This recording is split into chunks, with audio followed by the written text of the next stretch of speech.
नमस्कार। डामर तंत्र रहस्य में आप सभी का हार्दिक स्वागत है। आज जो प्रयोग हम बताने जा रहे हैं ये वर्षा को रोकने का प्रयोग है। वर्षा का स्तंभन करने का यह प्रयोग है। जैसे हो जाता है किसी किसी साल किसी क्षेत्र में अतिवृष्टि होना शुरू हो जाता है, जिससे जनमानस परेशान होना शुरू हो जाता है। 8-8 दिन 10-10 दिन लगातार बारिश होती है। ऐसी स्थिति में क्या करेंगे? ऐसी स्थिति में वर्षा को रोकना ही एक मात्र जो है विकल्प बच जाता है, दूसरा कोई विकल्प नहीं। इस परिस्थिति में आकर के करें क्या, एक शिला ले लें। शिला यानी पत्थर। उस पत्थर पर श्मशान के कोयले से एक षटकोण बना देंगे। उस षटकोण के बीचों बीच में लिख देंगे मेघ।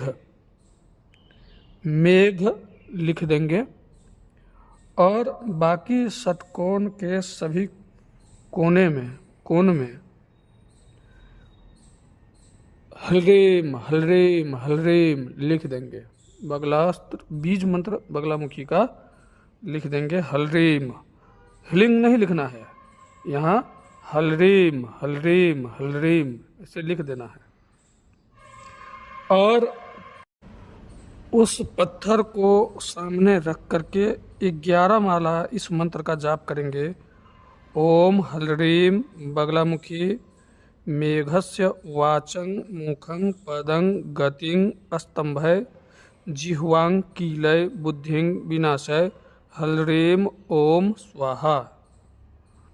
इस मंत्र का 11 माला जप करेंगे और सामने अपनी दृष्टि जो है उस पत्थर पर बना हुआ यंत्र पर डालेंगे। और जब 11 माला जब पूरा हो जाए, उस पत्थर को उठा करके कहीं खाली जगह यानी सुनसान जगह में ले जा करके गाड़ देंगे, उसको मिट्टी खोद करके। और जब बारिश रुक जाए और 1-2 दिन हो जाए, इसके बाद उस पत्थर को निकाल देना है वहाँ से। और पत्थर को निकाल करके जो साधक ने ये कर्म किया है, तो उन साधकों को शांति हेतु यज्ञ निश्चित रूप से कर लेना चाहिए, क्योंकि आपने प्रकृति के काम में दखल दिया है। और भगवती महामाया जो है मूल प्रकृति विद्या है। जैसे हम लोग आरती गाते हैं तो बोलते हैं ना, मूल प्रकृति विद्या तू जननी जाया माँ जग जननी जय जय। तो ये मूल प्रकृति विद्या है और आपने उसी के काम में दखल अंदाजी दिया है। तो इसलिए शांति का जो है कर्म अवश्य कर लेंगे, नहीं तो फिर आपके जीवन में उथल पुथल मचेगा। हमारा धर्म है बताना, हमने बता दिया।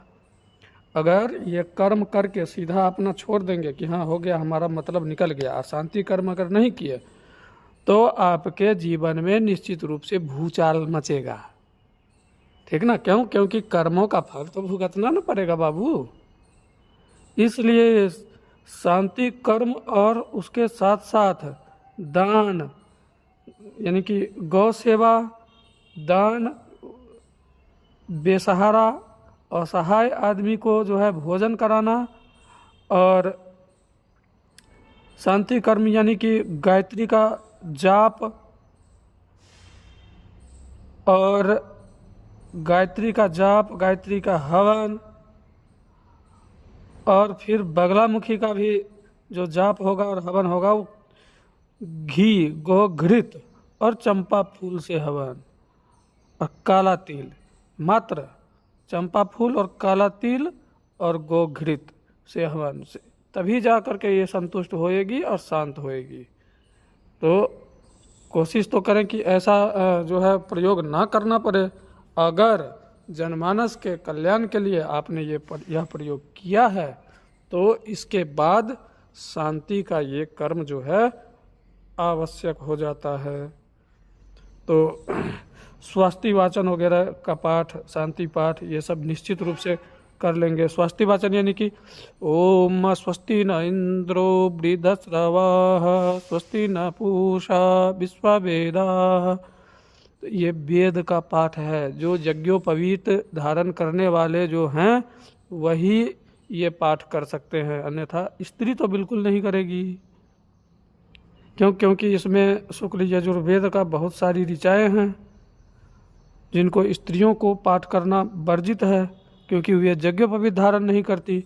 हाँ, जो स्त्री यज्ञोपवीत धारण कर रखी हैं उनके लिए सब छूट है, वो कर सकती हैं ये पाठ। और अगर ब्राह्मण की स्त्री है और वो यज्ञोपवीत धारण नहीं करती है तो उनके लिए भी वर्जित है, वो भी नहीं कर सकती। तो शांति पाठ लगातार जो है ये कम से कम 11 दिन तक चलते रहना चाहिए। एक ही बार करें, हाथ में फूल अक्षत लेकर के एक ही बार करें शांति पाठ, लेकिन अवश्य करें। इस कर्म को करने के बाद तो पूर्ण रूप से शांति हो जाएगी। और यह प्रयोग तभी करें जब दूसरा कोई चारा नहीं हो, सारे रास्ते बंद हो चुके हों, तभी ये प्रयोग करें वर्षा को रोकने के लिए। मुझसे संपर्क करने के लिए मेरा व्हाट्सएप नंबर है 8810436642। इस पर संपर्क कर सकते हैं। तंत्र से संबंधित किसी भी समस्या का समाधान के लिए, कुंडली विश्लेषण के लिए, हस्तरेखा दिखाने के लिए, या जीवन में किसी भी तरह का कठिनाई का सामना अगर आप कर रहे हैं तो संपर्क कर सकते हैं मुझसे। तब तक के लिए नमस्कार। जय माता पिताम्बरा, जय गुरुदेव।